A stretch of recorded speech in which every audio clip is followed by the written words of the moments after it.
क्या भारी जिसकी जितनी संख्या भारी उसकी उतनी हिस्सेदारी। नरेंद्र मोदी हाय हाय तेरी मनमानी नहीं चलेगी। नरेंद्र मोदी मुर्दाबाद तेरी मनमानी नहीं चलेगी। अरे ईवीएम चोर गद्दी चोर, ईवीएम चोर गद्दी चोर, गली गली में शोर है, अरे गली गली में शोर है। चुनाव आयोग मुर्दाबाद।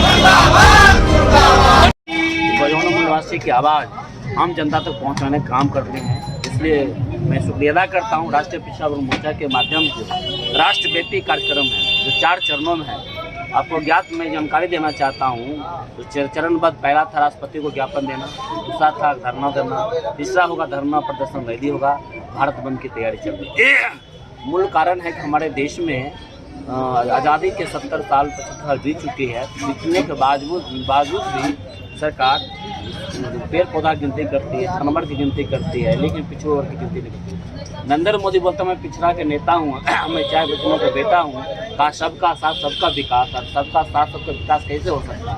उसकी गिनती तो होनी चाहिए अनुपात में, तब तो सबका विकास होनी चाहिए। लेकिन बोलने के हुए नारे हाथ का जो चलाने का जो तरीका है, बोलता सबका साथ सबका विकास, हाथ ऊपर होती है। अभी ऐसे लोगों का विकास इसकी होती है। इसका मतलब हमारा साथ लिया, विकास किसी और को किया। तो मनुवादी के षड्यंत्र के द्वारा नरेंद्र मोदी भारत का प्रधानमंत्री नहीं है, बल्कि वो पिछड़े वर्ग के साथ दलाली करने का काम कर रहा और आरएसएस के द्वारा ये देश चलाई जा रही है।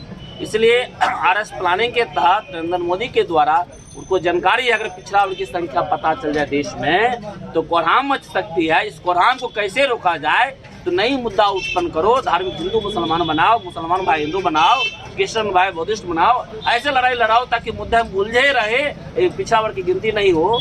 ये समस्या दिनों दिन बढ़ती जा रही है। लेकिन वर्तमान में अभी राष्ट्रीय पिछड़ा वर्ग मोर्चा के द्वारा विकास चौधरी पटेल के द्वारा जो क्रमबद्ध तरीके से जो अभी परिवर्तन यात्रा चला रही है के मुद्दा पर, गिनती के मुद्दा पर, तो भारत बल्कि ये बिहार सरकार के द्वारा जाति जनगणना हो रही है, परंतु क्या ये सेंट्रल गवर्नमेंट इसकी मान्यता देगी? नहीं दे पाएगी, क्योंकि ये बिहार सरकार के अंतर्गत मामला होती है। आइए जनसंख्या बल्कि बिहार में पिछड़ा वर्ग की नहीं बल्कि देश के आम लोगों की संख्या है। इसलिए जानबूझकर सरकार नीतीश कुमार और यहाँ के आम जनों को, पिछड़ा वर्गों को लुभाने के लिए गिनती कर ये प्रावधान कर लिया, दिखाने के लिए हमने गिनती कर लिया, लेकिन मान्यता नहीं मिलेगी। जब तक ये सेंटर के रोस्टर में ये रजिस्टर नहीं होगा तब तक मान्यता नहीं मिलेगी। इसलिए नीतीश कुमार को उसकी मजबूरी हो सकती है, तेजस्वी की मजबूरी हो सकती है, हमारी मजबूरी नहीं है, पिछड़े वर्ग की मजबूरी नहीं है।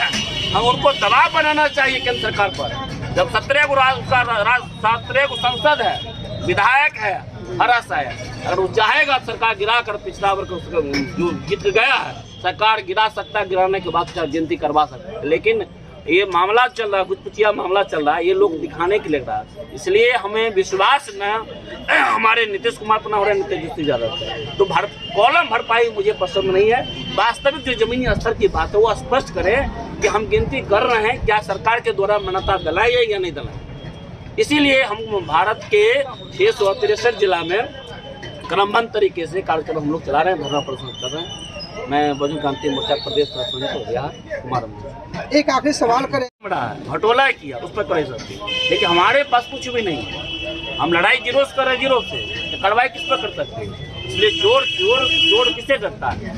चोरी जो करता है। पहला मेरा माननीय प्रधानमंत्री से मैं कहना चाहता हूँ, सबसे अधिक भ्रष्टाचार अगर है तो बीजेपी में, दूसरा कांग्रेस में, क्षत्रिय दल क्या पावर होती है? क्षत्रिय दल रहती है। लेकिन ये क्रमबद्ध तरीके से इसलिए डराने के तरीका है कि ताकि सीबीआई इनकम टैक्स के माध्यम से अगर इशारा हम करते हैं, डर से लोग चुप रहे, हम जो कहते वो सुने।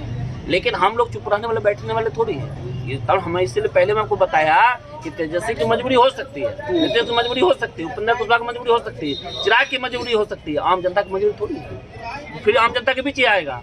तो ये इसलिए देश भर में अभी व्यापक रूप से ईवीएम के मुद्दा सबसे सारे बीमारी का मूलतः जड़ है ईवीएम मशीन। अगर ईवीएम मशीन के माध्यम से अगर चुनाव होना बंद हो जाए तो हम गारंटी देता हूँ बीजेपी की नस्ल नाबूद हो जाएगी। एक सीट बचाने लायक नहीं बनेगी, बचा पाएगी। अभी अभी सुप्रीम कोर्ट का आदेश दबाव दिया गया तो कॉन्फ्रेंस हुआ है, तो उत्तर प्रदेश वर्तमान में निकाय चुनाव बैलेट पेपर होगी। आपको ये पता, मैं बता देना चाहता हूँ, जैसे बैलेट पेपर चुनाव होगी बीजेपी 0 हो, इसीलिए उसको डर है। जैसे बैलेट पेपर चुनाव होगा देश भर में बीजेपी और कांग्रेस की स्थिति दयनीय हो जाएगी, फिर बहुजन की सरकार आने लगेगी, हम कहीं नहीं रहेंगे। इसलिए वो मजबूरी उसकी है कि ईवीएम मशीन नहीं हटाना। इसलिए हम लोग ईवीएम मशीन मेरा मूलतः है, जो हम एग्जाम्पल देता हूँ, हम यहाँ बैठे यहाँ से मेल कर विदेश कर सकते हैं, आपके यहाँ सूचना दे सकते हैं, न्यूज बना के दे सकते हैं, इलेक्ट्रॉनिक मीडिया है। ईवीएम कोई बड़ी बात बैठे, एक जिला में बैठे हम कंट्रोल कर सकते हैं, यहाँ से बैठे सैटेलाइट हम सेटलमेंट कर सकते हैं, आपका मोबाइल हम कंट्रोल कर सकते हैं, हाईजैक कर सकते हैं। क्या ईवीएम मशीन कोई बड़ी बात? एटीएम से बैठे बैठे साइबर क्राइम रुपया लोग अकाउंट्स गायब कर लेते हैं। ईवीएम मशीन कंट्रोल करने कितना देरी लगेगा? इसलिए लोगों को बेवकूफ़ बनाने के लिए ईवीएम मशीन लाई गई है। और मूलतः सारी समस्या का जड़ है कि जब तक ईवीएम मशीन नहीं हटेगा तब तक हमारा बहुजन मूल्य समाज का समस्या समाधान होने वाला है ही नहीं। तो ये थे हमारे साथ